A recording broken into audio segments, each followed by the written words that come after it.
Né en 1928 à Rosendal, issu d'une famille modeste, il connaîtra la faim et l'orphelinat. Au début de la Seconde Guerre mondiale, il vit de petits boulots et c'est après-guerre qu'il devient docker.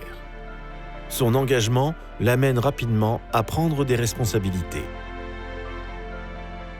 Quand j'ai été secrétaire de syndicat, c'était encore la loi du 6 septembre 1947 qui obligeait les dockers à être embauchés le matin, aller se faire embaucher le matin, à tendre la carte au contremaître, comme des mendiants du travail. Et on voyait beaucoup de patrons, importateurs ou exportateurs, qui, eux, ne trouvaient pas satisfaction dans notre port de Dunkerque.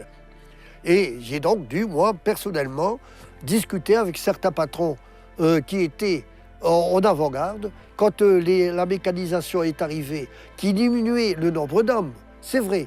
Mais chaque fois qu'on diminuait le nombre d'hommes dans les équipes, c'était paritairement. En demandant réduction du temps de travail, en demandant la retraite, parce que c'était 65 ans, la retraite, à 60 ans, après 55 ans, etc., etc., etc. Et enfin, tout un tas d'avantages sociaux. C'était fatal qu'on rétrécissait le nombre d'hommes, mais par contre, on ne rétrécissait pas l'avenir avec ça. Son engagement syndical s'accompagnera d'un engagement politique. Il est élu dès 1953 à Dunkerque, puis à Cappelle-la-Grande en 1965. Toute sa vie sera consacrée au syndicalisme et à la politique.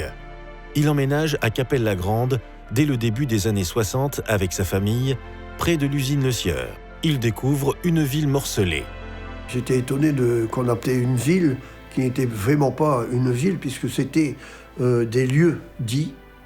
Seule restait une mini-ville, si on veut, qui était la cité des cheminots. J'ai pensé qu'on n'aurait jamais une véritable ville si on n'avait pas un centre.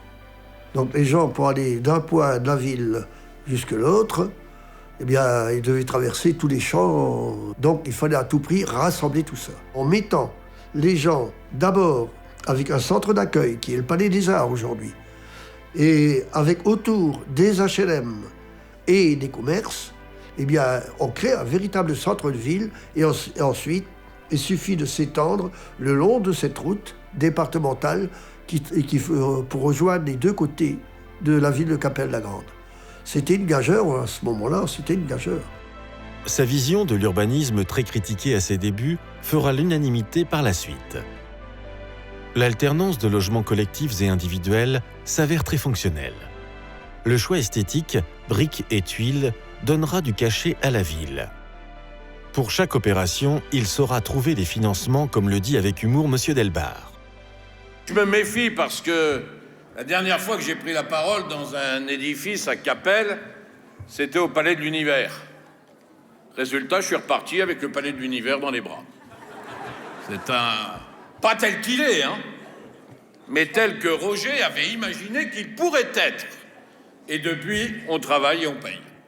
Quand on voit la manière dont les enfants d'ici peuvent finalement connaître les secrets de l'univers, alors tout devient possible. Avec la population, son engagement pour la jeunesse sera constant.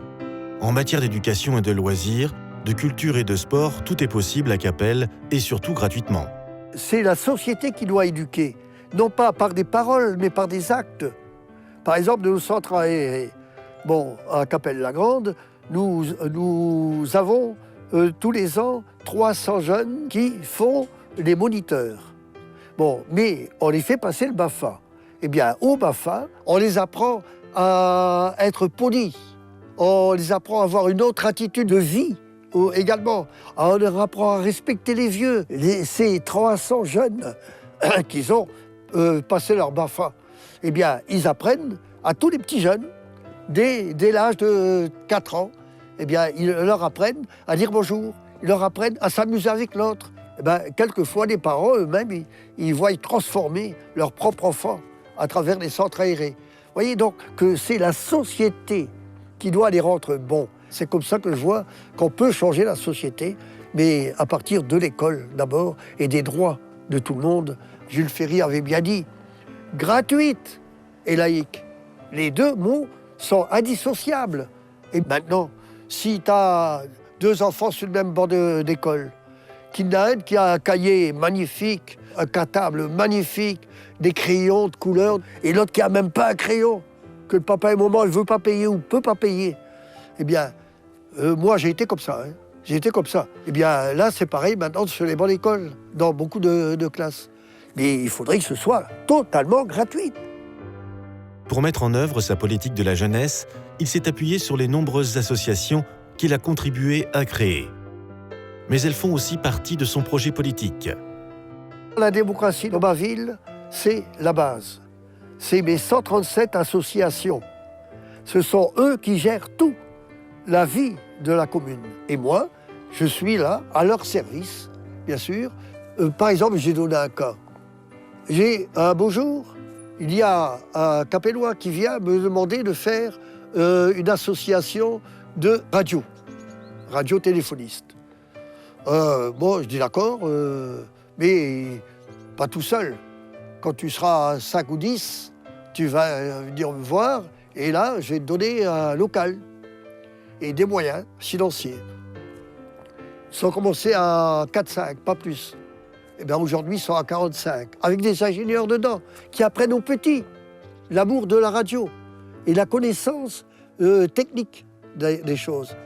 C'est en dehors de l'école, mais c'est une démonstration du pouvoir de ces associations. Là, on voit aussi un autre acte, un acte moral qui se fait. Je viens au service des autres et apprendre à tout le monde d'être un petit peu au service des autres, c'est quelque chose de très humain qu'on devrait développer.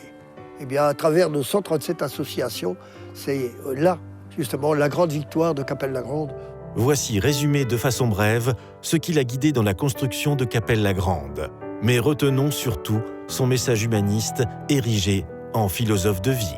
D'ailleurs, dans la difficulté, je vais dire dans la misère même que j'ai vécue, j'ai bien compris que les êtres humains, quels qu'ils soient, il fallait travailler pour les autres. S'il n'y avait pas certains qui te tendent la main, t'as du dur à t'en sortir. Bien sûr, après, t'as tes propres responsabilités à prendre. Essayons de faire évoluer le bien qu'il y a dans l'esprit humain potentiel. Chercher le meilleur en soi, essayer de le développer.